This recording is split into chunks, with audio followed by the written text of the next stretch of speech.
नमस्ते, एक नए वीडियो में आपका फिर से स्वागत है। आज हम नेट माइग्रेशन में उल्लेखनीय वृद्धि के साथ ऑस्ट्रेलिया सरकार की हालिया चुनौतियों पर चर्चा करेंगे, जो सितंबर 2023 तक लगभग 5 लाख तक पहुंच गई है। हम इन बढ़ती हुई वृद्धि को प्रभावी ढंग से माइग्रेशन के आंकड़े मैनेज करने के लिए विशेष रूप से स्टूडेंट वीज़ा के संबंध में आवश्यक पॉलिसी बदलावों का पता लगाएंगे। ज़्यादा जानकारी के लिए हमारे साथ बने रहें और इस वीडियो को लाइक, शेयर और सब्सक्राइब करके हमारे चैनल को सपोर्ट जरूर करें। फिलहाल ऑस्ट्रेलियाई लेबर सरकार वीज़ा सिस्टम की जटिलताओं से निपट रही है, जो पिछली गठबंधन सरकार से विरासत में मिली चुनौतियों को प्रस्तुत करती है। डॉक्टर अबुल रिजवी इस स्थिति का एक एनालिसिस प्रदान किया है। हाल के आंकड़ों से पता चलता है कि सितंबर 2023 तक आने वाले साल में नेट माइग्रेशन लगभग 5 लाख तक पहुंच सकता है।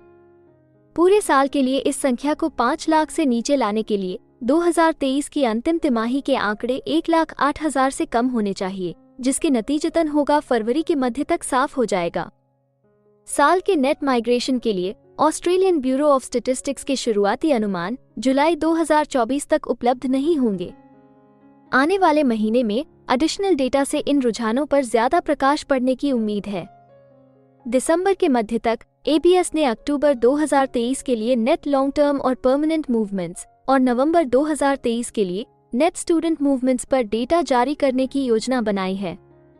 ये आंकड़े सरकार के असेसमेंट और भविष्य की स्ट्रैटेजी के लिए जरूरी हैं। सितंबर 2023 तक ऑस्ट्रेलिया में टेम्पररी एंट्रेंस की संख्या 2.64 मिलियन रही है। सरकार अक्टूबर और नवंबर के लिए अपडेटेड आंकड़े जारी कर सकती है।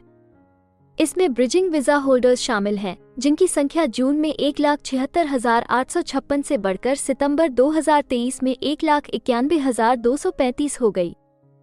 अल्बनीज़ सरकार इस वृद्धि को कंट्रोल करने की इच्छुक है, विशेष रूप से पिछली गठबंधन सरकार के मिसमैनेजमेंट की वजह से, जिसके कारण मार्च 2022 में 3,73,109 ब्रिजिंग वीजा होल्डर्स की संख्या चरम पर पहुंच गई थी।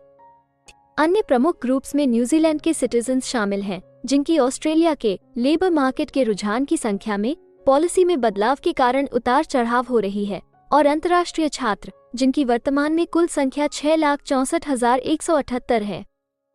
विजिटर की संख्या भी बढ़ने की उम्मीद है, और सरकार नेट माइग्रेशन पर उनके इम्पैक्ट को मैनेज करने के लिए रिफ्यूजल रेट्स में वृद्धि कर रही है। सरकार टेम्पररी एम्प्लॉयमेंट वीजा होल्डर्स पर कड़ी निगरानी रख रही है, जिनमें कोविड वीजा और Pacific Australia labour mobility visa वाले लोग भी शामिल हैं। मुख्य रूप से SC 457 और अब 482 वीजा पर स्किल्ड टेम्पररी एंट्रेंस भी जांच के दायरे में है। भविष्य को देखते हुए सरकार का ध्यान स्टूडेंट्स और वर्किंग हॉलिडे मेकर्स पर आने वाले ऑफशोर वीजा एप्लीकेशंस पर है। स्टूडेंट वीजा एप्लीकेशंस में एक उल्लेखनीय बदलाव आया है, और सरकार इस टेंडेंसी को मैनेज करने के लिए उच्च रिफ्यूजल रेट्स का इस्तेमाल कर रही है। वर्किंग हॉलिडे मेकर वीजा के लिए 2023 की दिसंबर तिमाही में पिछले साल के एप्लीकेशंस को पार करने की उम्मीद है, जिससे नेट माइग्रेशन पर उनके प्रभाव के बारे में चिंताएं बढ़ गई हैं। अल्बनीज़ सरकार अपनी माइग्रेशन स्ट्रैटेजी में रिवीजन पर विचार कर रही है, संभावित रूप से स्टूडेंट वीजा और टेम्पररी ग्रेजुएट वीजा की पॉलिसीज को सख्त कर रही है। इसमें हाई परफॉर्मेंस करने वाले स्टूडेंट्स को लक्षित करते हुए एप्लीकेशन फीस में वृद्धि और इंग्लिश लैंग्वेज की उच्च रिक्वायरमेंट्स शामिल हो सकती हैं। अंततः सरकार को नेट माइग्रेशन के मैनेजमेंट के लिए लॉन्ग टर्म स्ट्रैटेजी करने की चुनौती का सामना करना पड़ता है। इसमें ट्रेजरी फोरकास्ट्स को एड्रेस करना और संभावित रूप से साफ लक्ष्य निर्धारित करना शामिल है। मिड ईयर इकोनॉमिक और फिस्कल आउटलुक MYEFO के दस्तावेज जल्द ही आने के साथ सरकार और विपक्ष को इफेक्टिव नेट माइग्रेशन मैनेजमेंट की तत्काल आवश्यकता को संबोधित करना होगा। हमें उम्मीद है कि हिंदी भाषा में इमिग्रेशन से जुड़ी जरूरी और सही जानकारी पहुंचाने की हमारी कोशिश आपको पसंद आ रही होगी। कृपया कमेंट में अपने सजेशंस और फीडबैक्स जरूर दें, और हमें सपोर्ट करने के लिए हमारे चैनल को लाइक, शेयर और सब्सक्राइब जरूर करें। और हाँ, बेल आइकॉन को दबाना मत भूलिएगा। अपना कीमती समय देने के लिए धन्यवाद। एक और वीडियो के साथ आपसे फिर मुलाकात होगी। अगर आपको किसी और मदद की जरूरत है, या फिर आप अपने विदेश जाने के सपने के लिए किसी भी चीज में पूछताछ करना चाहते हैं, तो आप हमारी रजिस्टर्ड माइग्रेशन कंसल्टेंट्स की टीम के साथ एक एक्सपर्ट काउंसलिंग सेशन बुक कर सकते हैं।